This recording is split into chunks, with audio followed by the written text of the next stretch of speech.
Delhi high court के न्यायाधीश यशवंत वर्मा को लेकर बहुत बड़ी खबर आई है। अपने आवास में अधजले नोट मिलने के बाद विवादों में आए दिल्ली हाई कोर्ट के न्यायाधीश यशवंत वर्मा का इलाहाबाद हाई कोर्ट जाना एक तरह से तय हो गया है। सुप्रीम कोर्ट कॉलेजियम ने उनके ट्रांसफर की सिफारिश कर दी है, लेकिन Allahabad high court bar association justice Verma को इलाहाबाद हाई कोर्ट भेजे जाने का विरोध कर रहा है। इससे पहले Allahabad high court bar association ने प्रधान न्यायाधीश संजीव खन्ना से जस्टिस यशवंत वर्मा को दिल्ली में ही कड़ी निगरानी में रखने और उनके द्वारा सुनाए गए सभी फैसलों की समीक्षा और जांच कराए जाने का अनुरोध किया। ऐसे में अब क्या उनके इलाहाबाद हाई कोर्ट ट्रांसफर पर सियासी घमासान छिड़ने वाला है, ये अपने आप में एक बड़ा सवाल है। दिल्ली हाई कोर्ट के न्यायमूर्ति जस्टिस यशवंत वर्मा का मामला लगातार तूल पकड़ता जा रहा है। Allahabad high court bar association ने जहां उनका पहले ही तबादले का विरोध किया था, वहीं आज जनरल बॉडी की मीटिंग बुलाई गई थी जिसमें कई अहम फैसले लिए गए हैं। कौन कौन से प्रस्ताव पास किए गए हैं, बातचीत के लिए हमारे साथ बार एसोसिएशन के महासचिव विक्रांत पांडे जी, उनसे बातचीत करेंगे। सर, आज बताएं कि कौन कौन से प्रस्ताव प्रमुख रूप से पास किए गए?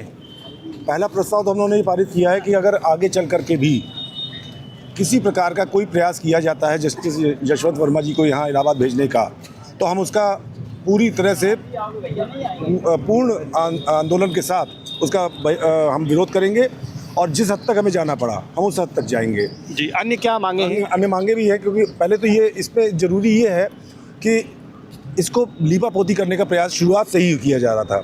14 तारीख को आग लगी और कैश बरामद हुआ, लेकिन उसको छुपाए रखा गया। जब हम लोगों ने इस मुद्दे को हम लोग मीडिया से बाद में मीडिया में लीक हुआ, मीडिया से जानकारी मिली और हमने इस मुद्दे को उठाया, उसके बाद आनन फानन में एक इंक्वायरी कमेटी बना करके और उनको उस इंक्वायरी कमेटी में निकला कि हाँ ये गड़बड़ है। वो रिपोर्ट वेबसाइट है सुप्रीम कोर्ट की, उस पर मौजूद भी हो गई। यानी कि हम लोग का जो विरोध था वो सही था, पर उसके पहले क्या किया जा रहा था, उसके पहले उसको दबाया जा रहा था।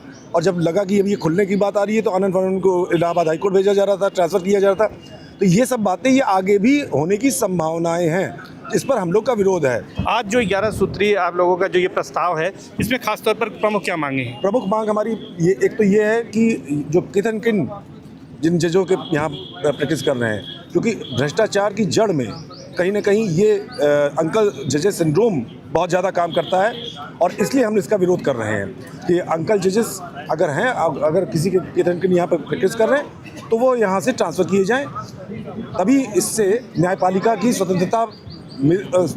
को स्वतंत्रता मिलेगी। इसी से जांच के मामले में क्या मांग आप लोगों की, उसमें क्या प्रस्ताव लाया गया जो इस पूरे मामले की जांच की बात जांच के लिए हम लोगों ने ये कहा है कि इसको सीबीआई या ईडी से इसकी जांच कराई जाए और इसकी इनिशिएटिव खुद सीजीआई महोदय करें इस जांच को कराने की। प्लस हमारा ये भी डिमांड है कि उनके खिलाफ इम्पीचमेंट की कार्रवाई की जाए।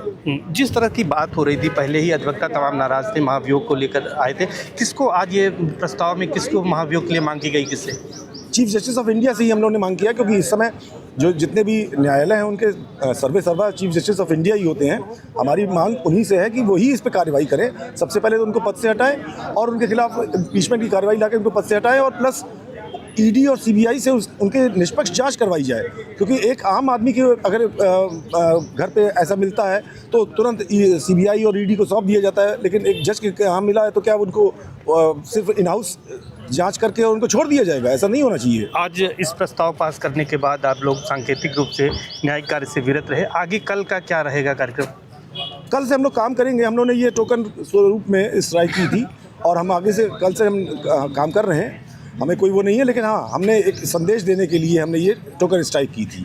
विरोध कुल मिलाकर जारी रहेगा यशवंत वर्मा जी अगर यहाँ भेजे जाते हैं? वो हमारा लगातार जारी रहेगा और अगर उनको फिर से भेजने का प्रयास किया गया तो हम इसके खिलाफ पूरा आंदोलन करेंगे। धन्यवाद। तो ये है हाईकोर्ट बार एसोसिएशन के महासचिव विक्रांत पांडे जी, जिन्होंने साफ तौर पर कहा है कि 11 प्रस्ताव पास किए गए हैं, खास तौर पर जस्टिस यशवंत वर्मा के खिलाफ सीबीआई या ईडी से जांच कराए जाने, इसके साथ साथ उनके खिलाफ महाभियोग लाए जाने और आज सांकेतिक रूप से हड़ताल भी की गई है लंच के बाद। और ये कहा गया है कि उनका विरोध लगातार जारी रहेगा, क्योंकि इससे जो न्यायिक व्यवस्था है उससे लोगों का विश्वास कमजोर होता है। इसलिए बार एसोसिएशन इन तमाम मुद्दों को लेकर लगातार मुखर बना रहेगा। सर्वेश दुबे, न्यूज़ 18 प्रयागराज।